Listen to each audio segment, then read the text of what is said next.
What's up guys, this is Roger here, and today I'm going to be doing an unboxing of the Retroflag GPi Case, which is compatible with the Raspberry Pi 0 and 0W. And as you can see here on the table, I have the GPi Case from Retroflag. It came with this nice little carrying pouch. It says Retroflag on it. Nice. This is the Raspberry Pi 0W, which is the wireless model. And I purchased off of Amazon Panasonic Envelope AA batteries. It's a capacity of 2,000 milliamps, and it comes with a nice charger. And it says charge time approximately 7 hours. So I think this on regular AA alkaline batteries will last maybe 2 to 3 hours from what I've seen online, depending on the screen brightness and what have you. So let me get this stuff out of the way. Let's do the unboxing and get into it, shall we? So let's just take a little walk around the box here. It just says GPi Case. On the side here it says 2.8 inch 320 by 240 pixel LCD screen, stereo earphone support, 3 AA battery, and dual DC power input. Alright, and this side you have the instructions. Looks like it comes with cable. There's a knob for contrast, the power button on the top, micro SD slot, card slot, volume over here. There's a headphone jack input there. Pretty basic packaging, but it's pretty cool. Alright, let's open this up. Been waiting a while for this. It's been sold out on Amazon for the past month. I believe this came out in June, and I end up getting this from AliExpress, which I'll leave a link in the description box below. This retails for $69.99, and I got it for that same price. It just took about 10 to 11 days because it came from China to get here. So let's see what we get here. Okay, looks like this might be a heat sink.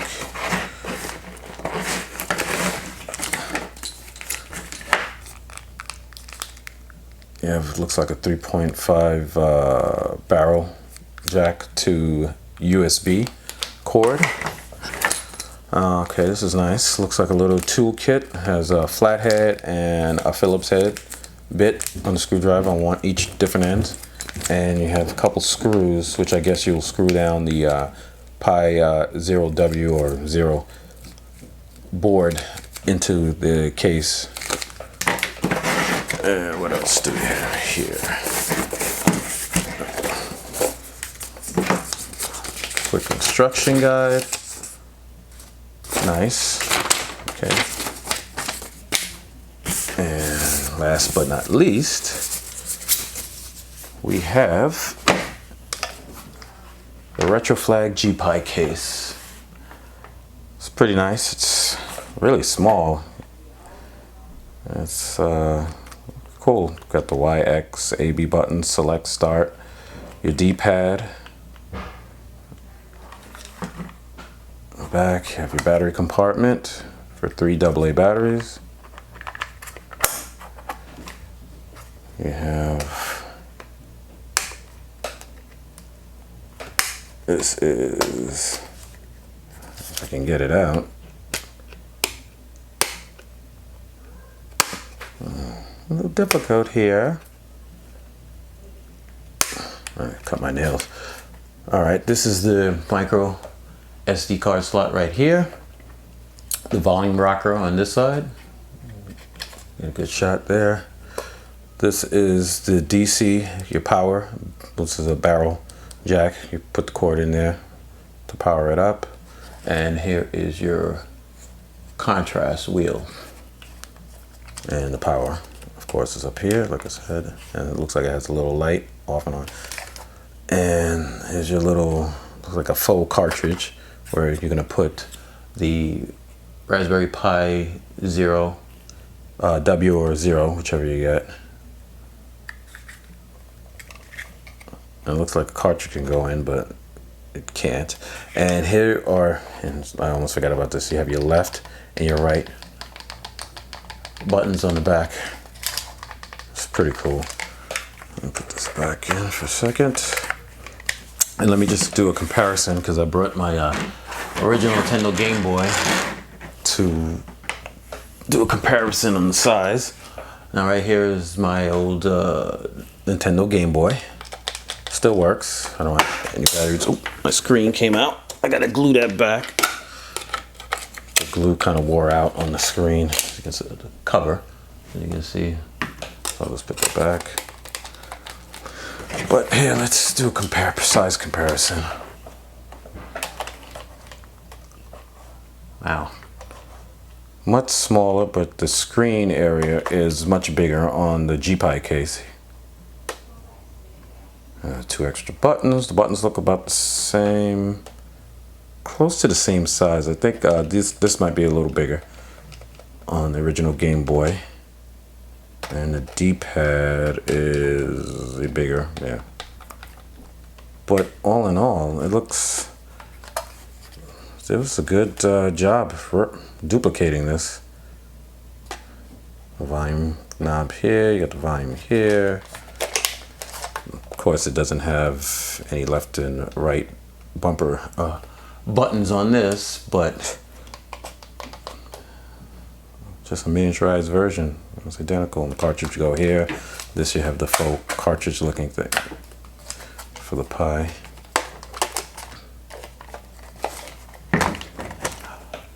Very nice. I mean, even though the original Game Boy was a nice size if you have big hands. Even as a kid, all right, it might seem a little big, but this is just right for an adult, whatever. But this is not that bad, even though it's much smaller. You know, but what's nice, you get a bigger screen. It's gonna be color and everything. So that is cool. All right, so let us get into assembling the Pi Zero W into this. So this snaps off, and this little door put to the side. Okay, so let me set up this toolkit real quick. Screws. I will need the Phillips head portion of this. A screwdriver, I believe. Okay. Don't need that. Don't need that. I get the little pouch out, the screws. Put those down here. Yeah, one thing I forgot. That in here there is a safe shutdown switch. Right now it's on the off position. I forgot I need to put that to the on position. I am not going to be downloading the safe shutdown script, and then there's a GPi case patch. That's important. I'm going to leave the links in the description below if you're going to do a base Raspberry RetroPie image for the GPi case. There's a special image you have to get. You can't use the ones for the Raspberry Pi 3B Plus or 3 or what have you. Because I'm downloading, I'm in the process right now, I'm doing this video, downloading a pre-loaded image from arcadepunks.com, but I'm just gonna, show you these instructions when you get it. It has step 1, step 2, step 3 is the assemble portion where you put the screwdriver together and it shows you what screws you have and reminds you to turn on the safe shutdown switch if you want to enable that. And what that does is you can't just shut off Raspberry Pi by just pulling the power out, because you can corrupt the SD card and what have you in the software. So what this does is once you turn power switch off, it'll do a shutdown as you would a shutdown on like a Windows PC. Let me get this Pi Zero W out of this bag, and so you can have a look at it. Let's see if this camera's gonna focus on this. You have 2 micro USB ports, and HDMI port here, like a ribbon cable attachment for something, and this SD card slot right here. and these pins, instead of soldering, it's just going to connect to this and get the connection and communicate with the case through this once you install it, where it appears like you can put a cartridge, this will connect to it and communicate that way. And there's a ribbon cable. So let me get to installing this. So let me put it where the SD card slot will be in this door right here. And I'm hoping this comes out good on the video. All right, so let's get to putting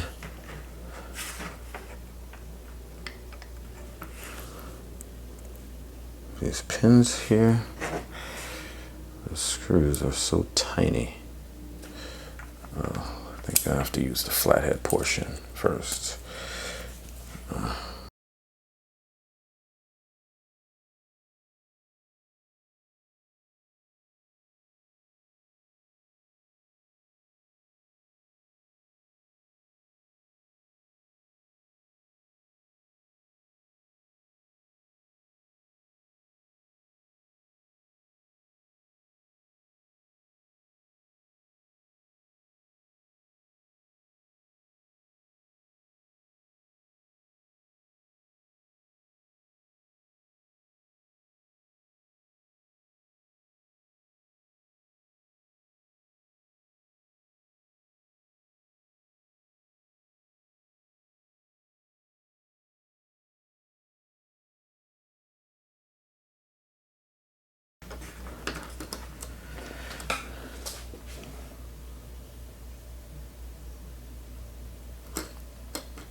Okay.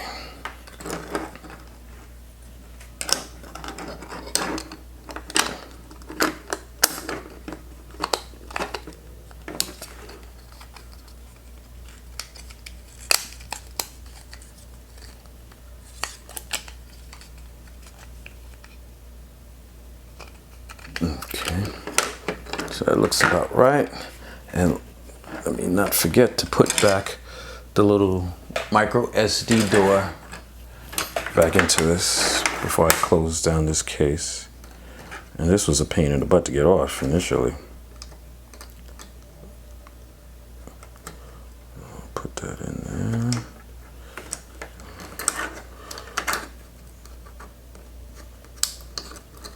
All right, good. And let me put this board back in. And I believe you could just press it. It'll snap closed.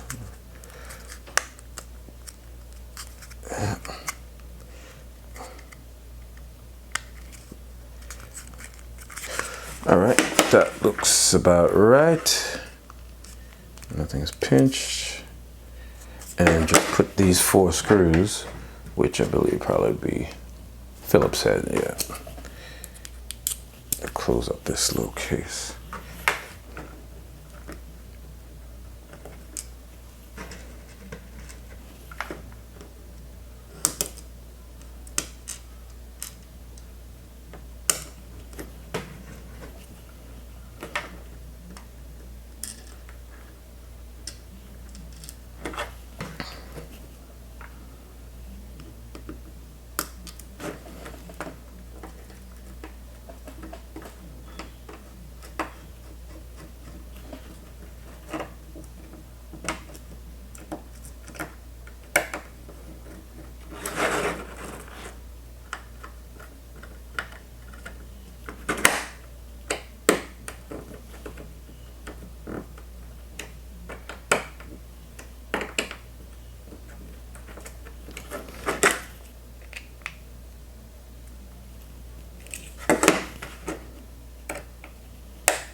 Okay, this is all put together. Oh, I guess I gotta put the heat sink, I believe, on there. All right, I can put that on all the time, and then it just slides back in here. So I just need to get the little image.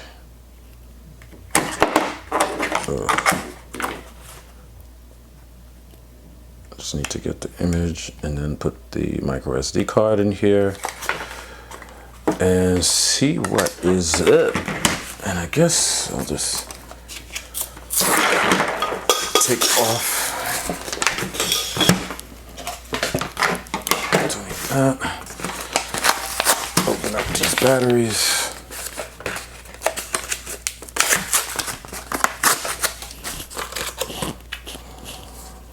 This comes with a nice little wall charger thing here, right there. And you just plug it right into the wall to charge the batteries. Cool.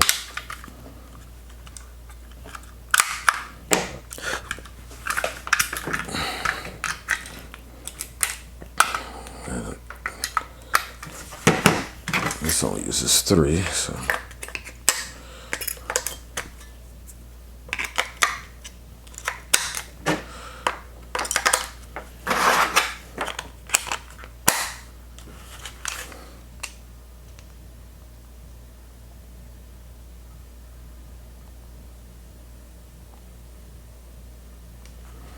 Okay, so there you have it. That is the unboxing and installing the Raspberry Pi 0W into the GPi case. It looks like a cartridge holder. So the second part of this video will be me installing the image that I'm in the process of downloading now with the Retroflag specially made for the GPi case, and with some games on there. But initial thoughts, the D-pad feels pretty good. It's a lot of play in it though. I mean, from the slots that are cut out, the little crosshair, it moves a lot. Let's see, compared to original Game Boy, that too had some play, but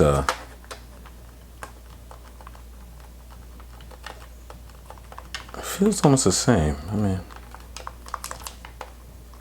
the select and start buttons. I think these are a little more pronounced, raised up than on the original Game Boy. That I'm really side by side feeling at the same time. But pretty nice. I remember to glue this. Put a little glue and put this back on. Oh, I had this when this first came on. I forgot what year this was. Was it early 90s? Late 80s? It was 89, yeah. This was made. Yeah. A lot of good games for this. But thanks to emulation, I'll be able to play all my Game Boy games on this. Which is cool, extra buttons and these left and right, which seem a little take a little getting used to pressing in the back end. It's a small case, but I'm thinking of doing some type of mod, putting either something, maybe gluing a button or something over here so it's more pronounced, so you know it's a lot easier to, when you press it, you feel it, as opposed to you don't even notice it because they made it so nice that it blends in with these lines on the case itself, similar to the original Game Boy. So you just have 3 little dots. So I also purchased a screen protector that I saw Mad Little Pixel did a review on this, and he had in his description recommended this screen protector, which I'll put on another time to see. First I want to see how the screen is once I get the image in, and then put the screen protector on and see how that works. It's supposed to be tempered glass, so. And I'll also leave a link in the description box below for this, and I'll put this on in the next video. So that's it for now. So right now, for initial impressions, I like this. The size is smaller than obviously this Game Boy. You see it side by side, but it has good weight to it once the battery's in. It was real light without it. But the same goes for this one. This is really light. There's no batteries in this, and I really got to fix this, glue this. But it has a good feel with the batteries in it, so it's not too bad. I mean, I do like the bigger screen. So this had a tiny screen, but this is much bigger. So I look forward to getting that image in here, and I will be showcasing this with the image for you in the next video. So that's it for this one. Hit the like button if you enjoyed this video. Consider subscribing if you haven't already done so. Hit that bell notification so you're notified when I put out a new video. And I will see everyone in the next video. Peace.